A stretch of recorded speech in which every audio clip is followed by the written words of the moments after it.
ಮರಾಠಿ ಮಾತಾಡಲಿಲ್ಲ ಅನ್ನೋ ಕಾರಣದಿಂದ ಮುಖ್ಯ ಈಗಾಗಲೇ ನೋಡಿ, ಮೊದಲನೇದಾಗಿ ಇಂಥ ಘಟನೆಗಳನ್ನು ನಾನು ಅತ್ಯಂತ ಕಠಿಣ ಶಬ್ದಗಳಿಂದ ಖಂಡಿಸ್ತೀನಿ. ಯಾಕಂತಂದರೆ ನಾವೆಲ್ಲ ಬಹಳಷ್ಟು ಸುಮಧುರವಾಗಿ ಎಲ್ಲರೂ ಚೆನ್ನಾಗಿ ಇಲ್ಲಿ ಇದ್ದೀವಿ, ತಮಗೂ ಎಲ್ಲರಿಗೂ ಗೊತ್ತಿರ್ಬೋದು. ಈ ಘಟನೆ ನಡೆದ 5 ನಿಮಿಷಕ್ಕೆ, ನನಗೆ ಗೊತ್ತಾದ 5 ನಿಮಿಷಕ್ಕೆ ನಾನು ಕಮಿಷನರ್ ಅವ್ರಿಗೆ ಫೋನ್ ಮಾಡಿದಾಗ ಕಮಿಷನರ್ ಅವರು ಬೆಂಗಳೂರಿನಲ್ಲಿದ್ದರು. DCP ರೋಹನ್ ಅವರಿಗೆ ಫೋನ್ ಮಾಡಿ ಘಟನೆಯ ವಿವರವನ್ನು ಎಲ್ಲ ಅವತ್ತನೇ ತೆಗೆದುಕೊಂಡು ಯಾರು ತಪ್ಪಿತಸ್ಥರಿದ್ದಾರೆ, ಯಾರು ಸರ್ಕಾರಿ ನೌಕರಸ್ಥರ ಮೇಲೆ ಕೈ ಮಾಡಿದ್ದಾರೆ ಅವರನ್ನು ತತ್ಕ್ಷಣ ಅರೆಸ್ಟ್ ಮಾಡಿ ಅಂತಲೇ ನಾನು ಡೈರೆಕ್ಷನ್ ಅವತ್ತನೇ ಕೊಟ್ಟಿದ್ದೀನಿ. ಅದರ ಜೊತೆಯಲ್ಲಿ ಇವತ್ತು ಎಲ್ಲರೂ ನಾವು ಸ್ವರಾಜ್ಯದ ಬಗ್ಗೆ ಮಾತನಾಡ್ತೀವಿ. ನಾವೆಲ್ಲರೂ ಮೊದಲು ಭಾರತೀಯರು, ಕನ್ನಡಿಗರು. 50 ವರ್ಷದ ಸುವರ್ಣ ಮಹೋತ್ಸವವನ್ನು ನಾವು ಬಹಳ ಹೆಮ್ಮೆಯಿಂದ ನಾವು ರಾಜ್ಯ ಸರ್ಕಾರ ಆಗಿರಬಹುದು ನಾವೆಲ್ಲರೂ ಸೇರಿಕೊಂಡು ಆಚರಣೆ ಮಾಡಿದ್ದೀವಿ. ಸ್ವರಾಜ್ಯದ ಬಗ್ಗೆ ಮಾತನಾಡಿದಾಗ ಭಾರತೀಯರು ಎಲ್ಲರೂ ಒಂದು ಅಂತ ಹೇಳಿದಾಗ 4 ಜನ 5 ಜನ 10 ಜನ ಇಂಥ ಪುಂಡರು ಬಂದು ಈ ಒಂದು ಭಾಷಾ ವಿವಾದವನ್ನು ಎಳೆದುಕೊಂಡು ರಾಜಕಾರಣದ ಬೇಳೆನ ಬೇಯಿಸ್ಕೊಳ್ಬೇಕು ಅನ್ನುವಂಥ ಇದರಲ್ಲಿ ಈ ರೀತಿ ಹೋಗ್ತಾ ಇದ್ದಾರಲ್ಲ, ಅದನ್ನು ನಾನು ಖಂಡಿಸ್ತೀನಿ. ಇಲ್ಲಿ ಎಲ್ಲರೂ ಗೌರವದಿಂದ ಬಹಳಷ್ಟು ಇದರಿಂದ ನಾವು ಭ್ರಾತೃತ್ವದ ದೃಷ್ಟಿಯಿಂದ ನಾವು ಇಲ್ಲಿದ್ದೀವಿ.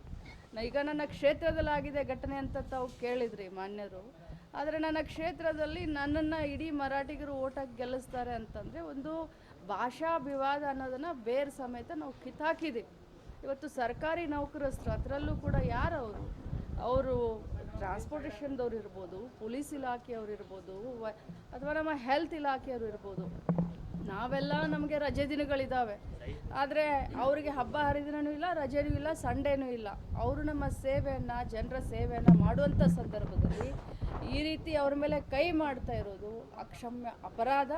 ಮತ್ತು ಇಲ್ಲಿ ಯಾವುದೇ ವಿವಾದ ಇಲ್ಲಿ ಎಲ್ಲರೂ ಕೂಡ ಚೆನ್ನಾಗಿ ನಾವು ಇದ್ದೀವಿ, ಇನ್ನು ಮುಂದೆನೂ ಕೂಡ ಇದ್ದೀವಿ. ಯಾರು ಕಿಡಿಗೇಡಿಗಳಿದ್ದಾರೆ, ಯಾರು ಈ ಘಟನೆಯಲ್ಲಿ ಯಾರು ತಪ್ಪಿತಸ್ಥರಿದ್ದಾರೆ ಅವ್ರ ಮೇಲೆ ಶಿಕ್ಷೆ ಆಗೋ ರೀತಿ ನಾವೆಲ್ಲರೂ ಕೂಡ ನೋಡ್ಕೊಳ್ತೀವಿ.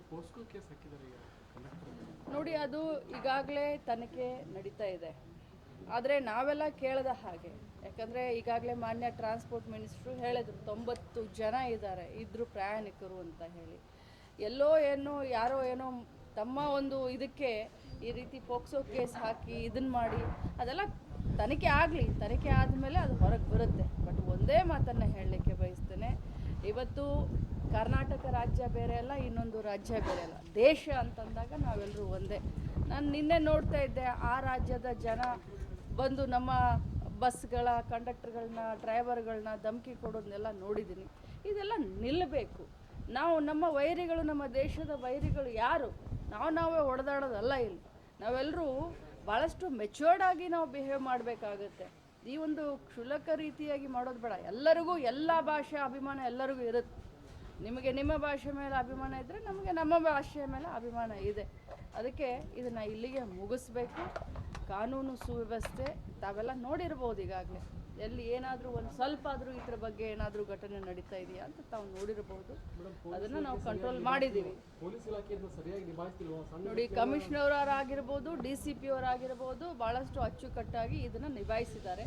ಸ್ಥಳೀಯ CPI ಅವರನ್ನು ನಾನು ಕೇಳಿದ್ದೀನಿ, ಅವರು ಒಂದು ಸ್ವಲ್ಪ ಇದನ್ನು ನಿಭಾಯಿಸೋದ್ರಲ್ಲಿ ವಿಫಲ ಆಗಿದ್ದಾರೆ ಅಂತ ಹೇಳಿದ್ರು. ಕನ್ನಡ ಪರ ಹೋರಾಟಗಾರರು ಬೆಳಗಾವಿ ಜಿಲ್ಲೆ ಯಾವ ನಾಯಕರು ಕೂಡ ನಾಡುನುಡಿ ವಿಚಾರದಲ್ಲಿ ಗಟ್ಟಿ ಧ್ವನಿ ಎತ್ತಲ್ಲ. ಬೆಳಗಾವಿ ಚಲೋ ಕರೆ ಕೊಟ್ಟಿದ್ದಾರೆ. ನಾನು ಎಲ್ಲರಿಗೂ ಒಂದೇ ಮನವಿಯನ್ನು ಮಾಡ್ತೀನಿ,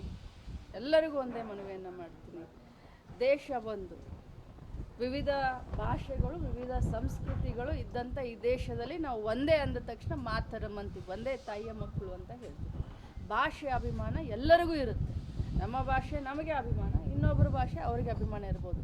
ಬಟ್ ಇದನ್ನು ರಾಜಕೀಯವಾಗಿ ನಾವು ಯಾರು ಈ ಒಂದು ಸುಮಧುರವಾದಂಥ ವಾತಾವರಣವನ್ನು ಯಾರೂ ಕೆಣಕೋಕ್ಕೆ ಹೋಗಬೇಡಿ. ಯಾರು ತಪ್ಪಿತಸ್ಥರಿದ್ದಾರೆ ಸರ್ಕಾರ ಖಂಡಿತವಾಗ್ಲೂ ಅವ್ರ ಮೇಲೆ ಕಠಿಣ ಕ್ರಮವನ್ನು ತೆಗೆದುಕೊಳ್ಳಬೇಕು. 2-3 ದಿನಗಳಿಂದ ಒಂದು ಮಾತು ಓಡಾಡ್ತಾ ಇದೆ, ಕಾಮನ್ ಆಗಿ ಓಡಾಡ್ತಾ ಇದೆ. ಪೋಸ್ಕೋ ಏನು ಕೇಸ್ ಹಾಕಿದ್ದಾರೆ ಅದರ ಹಿಂದೆ ರಾಜಕೀಯ ಇದೆ ಅಂತ ಹೇಳಿ ನಾನು ಒಂದೇ ಒಂದು ಮಾತನ್ನು ನಾನು ಹೇಳಲಿಕ್ಕೆ ಬಯಸ್ತೇನೆ. ಇದರಲ್ಲಿ ಸ್ಥಳೀಯ CPI ಅವರು ತಮ್ಮ ಕರ್ತವ್ಯವನ್ನು ನಿಭಾಯಿಸುವುದರಲ್ಲಿ ವಿಫಲವಾಗಿದ್ದಾರೆ ಅಂತ ಹೇಳಿದ್ರು. ಅದನ್ನು ನೀವು ಅವರನ್ನು ನನ್ನ ಗಮನಕ್ಕೂ ಇಲ್ಲ, ಯಾರ ಗಮನಕ್ಕೂ ಇಲ್ಲ. ಕಮಿಷನರ್ ಅವರು, ನಾನು, ಚನ್ನರಾಜ್ ಹಟ್ಟಿಹೊಳಿ MLC ಅವರು, ನಾವು ರಾತ್ರಿ 11 ಗಂಟೆವರೆಗೂ ಸತತವಾಗಿ ಸಂಪರ್ಕದಲ್ಲಿದ್ದು ಇದನ್ನು ನಾವು ಯಾವುದೇ ಒಂದು ಇದನ್ನು ನಾವು ವೇಗವಾಗಿ ಇದ್ರ ಬಗ್ಗೆ ನಾವು ಇದನ್ನು ತಗೊಳಕ್ಕೆ ಬರೋದಿಲ್ಲ. ಕೂಲಂಕಷವಾಗಿ ನಾವು ಇದನ್ನು ಚರ್ಚೆ ಮಾಡಿ ಇದ್ರ ಬಗ್ಗೆ ಡಿಸಿಷನ್ ತಗೊಳ್ಬೇಕು. ಯಾರು ತಪ್ಪಿತಸ್ಥರಿದ್ದಾರೆ ಅವ್ರ ವಿರುದ್ಧ ಕಠಿಣ ಶಿಕ್ಷೆ ಆಗಬೇಕು ಅಂತ ಹೇಳಿದಂಥ ಸಂದರ್ಭದಲ್ಲೂ ಕೂಡ ರಾತ್ರೋರಾತ್ರಿ 12 ಗಂಟೆಗೆ ಕೇಸ್ ಹಾಕ್ತಾರೆ ಅಂತಂದರೆ ನಿಜವಾಗ್ಲೂ ಇದ್ರ ಬಗ್ಗೆ ನಾವು ಇದನ್ನ ತನಿಖೆಯನ್ನು ಮಾಡ್ತೀವಿ. ನಾನು ಹೋಮ್ ಮಿನಿಸ್ಟ್ರಿಗೂ ಮಾತಾಡಿದ್ದೀನಿ, ಈ ರಾಜ್ಯದ DG ಅವ್ರಿಗೂ ಕೂಡ ಮಾತಾಡಿದ್ದೀನಿ.